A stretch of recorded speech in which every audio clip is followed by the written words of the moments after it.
शांति। मूल्यों की महक में आज आपका श्रृंगार हो रहा है।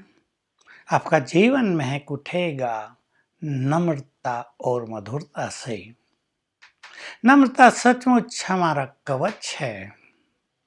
नम्रचित्त व्यक्ति के पास अनेक समस्याएं तो आने से पहले ही समाप्त हो जाती हैं। कहीं कार जरा सी टच हो जाती है, आप नीचे उतरते हैं और हाथ जोड़कर नम्रता से कहते हैं आई एम सॉरी, गलती हो गई।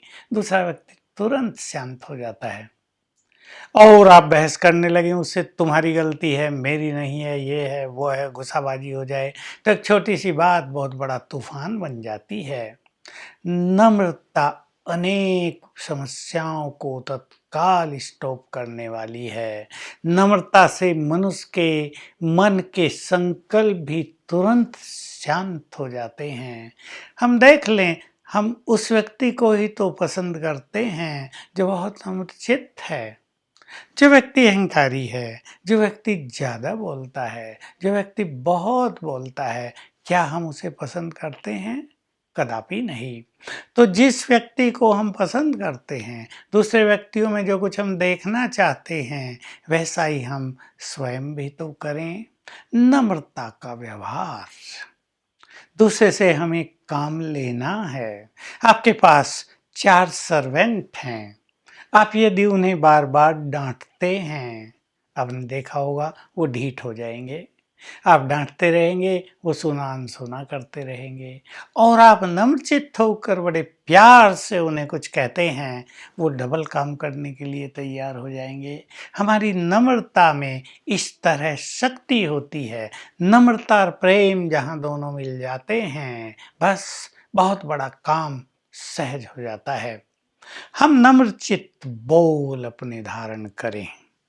हमें सदा ही बोल कर बहुत सारे कार्य करने और कराने होते हैं संसार में। बोल के बिना तो हमारे कार्य नहीं हो सकते। हमारे बोल में वो सब झलकेगा जो हमारे अंदर है।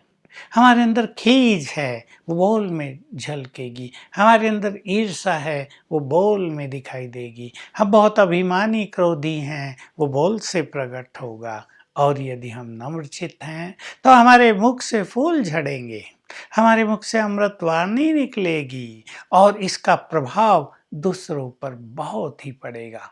अध्यात्म के मार्ग पर चलते हुए तो नम्रता एक बहुत बड़ी चीज है, हमारा श्रृंगार है ये। आध्यात्मिक गुरु या अध्यात्म की शिक्षा देने वाले या अध्यात्म के मार्ग पर चलने वाले यदि नम्रचित्त नहीं हो पाते हैं तो लोग उनसे बहुत ज़्यादा प्रभावित नहीं होते, लोग उनसे बहुत ज़्यादा कुछ सीख भी नहीं पाते हैं। तो हम अपने बोल में विशेष रूप से व्यवहार में नम्र चित्त बने। भगवान ने स्वयं कहा, मुझे ये बात बहुत अच्छी लगी थी कि ये नम्रता तो तुम्हारा कवच है। जब तुम संगठन में हो तो टकराव इसीलिए तो होता है कि तुम नम्रचित्त नहीं हो, दूसरे की बात सुनते नहीं हो और अपनी बात कहने का तुमको तरीका नहीं आता है।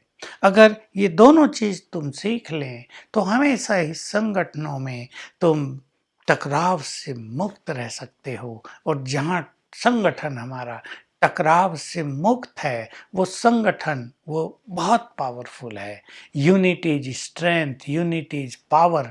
लेकिन वो यूनिटी कायम तब होती है जब हम बहुत नम्रचित्त होते हैं। यदि किसी टीम का लीडर नम्रचित्त नहीं है, उसमें थोड़ा भी अभिमान है, बात करने का तरीका गलत है, वो दूसरे की बात सुनता भी नहीं है, उसे मिलने के लिए भी बहुत बहुत मेहनत करनी पड़ती है, उसे मिलने के लिए लोग डरते हैं, तो समझ लें कोई कार्य ठीक नहीं होगा, हम सफल नहीं होंगे। हमारी संगठन की शक्ति बहुत अच्छी तरह काम नहीं करेंगी। लोग आप पर बलिहार होकर, डेडिकेट होकर कार्य नहीं करेंगे। देख लीजिए आप हमारे इस संगठन को, ब्रह्मा कुमारीज का संगठन जो बाबा ने शुरू किया था, बाबा के साथ भी 380 भाई बहनें थे, लेकिन बाबा की नम्रता ने, उनकी स्वीटनेस ने, उनकी पोलाइटनेस ने सभी को एक सूत्र में बांधे रखा था। तत्कालीन गुरु शिवानंद कहा करते थे बाबा को कि बाबा, आप में कितनी बड़ी शक्ति है, हम तो समझ नहीं पाते, हम तो 2 नारियों को भी इकट्ठा नहीं रख पाते हैं, आपने इतनों को रख लिया। 300 से ज्यादा बहनें एक साथ रहती हैं। ये वास्तव में बाबा के प्रेम, नम्रता और अपनेपन की शक्ति का ही परिचायक था। हमारे संगठन में जहाँ बहुत शक्ति है, बहुत सारे पॉलिटिकल लीडर हमारे यहाँ आया करते हैं और हम उनके मुख से सुनते हैं कि हमारे कार्यकर्ताओं में यदि ऐसा डेडिकेशन हो जाए तो हम न जाने क्या से क्या कर दें।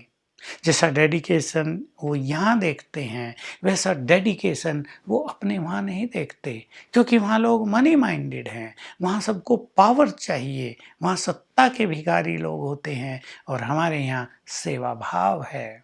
तो जहाँ सेवा है वहाँ नम्रता तो होती है। सेवा शब्द ही नम्रता का द्योतक है। हम सब तो सेवक हैं, विशेष सेवा के स्थान पर उपस्थित हैं।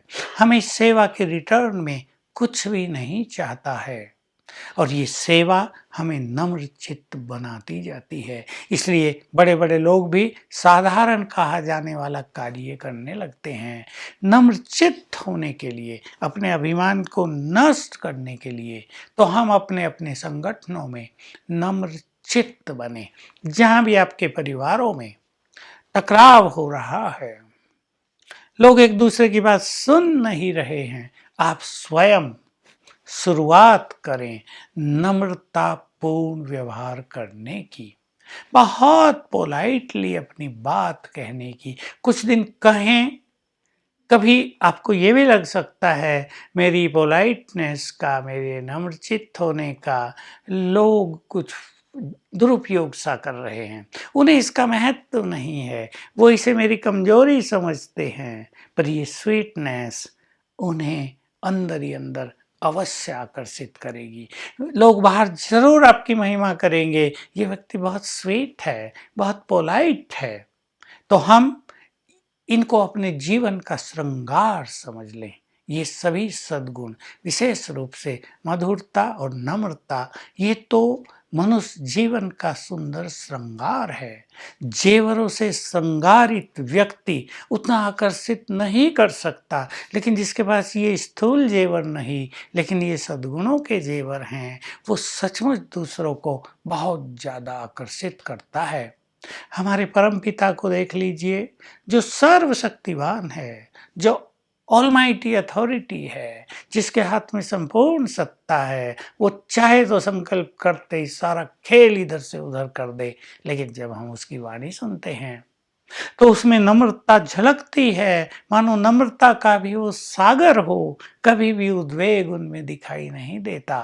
तो जिसकी हम संतान हैं, जब वो संपूर्ण नम्र चित्त है, वो बहुत मधुर चित्त है, तो हमें भी उनको फॉलो करते हुए वैसे ही बन जाना चाहिए। तो आज से जहाँ भी आपके व्यवहार में, बोल में कटुता हो, थोड़ा सा भी रोब हो, उसे समाप्त करेंगे, नम्र चित्त बनेंगे। इससे क्या होगा, आपकी संकल्प शक्ति जमा होगी, वो एकाग्र रहेगी, वो बिखरेगी नहीं, वो भटकेगी भी नहीं। आपके द्वारा दूसरों को बहुत सुख मिलेगा, और उस सुख का रिटर्न आपके पास आता रहेगा। आपके पुण्यों का खाता जमा होता जाएगा, और आप महसूस करेंगे संसार में कार्य करते हुए आप बहुत सुखी हैं, तनाव से मुक्त हैं, आपके भंडारे भरपूर होते जा रहे हैं। तो आइए इस कर्म क्षेत्र पर, जो कि युद्ध क्षेत्र बन गया है, ये संसार युद्ध क्षेत्र जैसा बन गया है, नम्रता का कवच धारण करें और ज्ञान और योग के अस्त्र शस्त्र लेकर माया के इस युद्ध में विजयी हो जाएं। ओम शांति।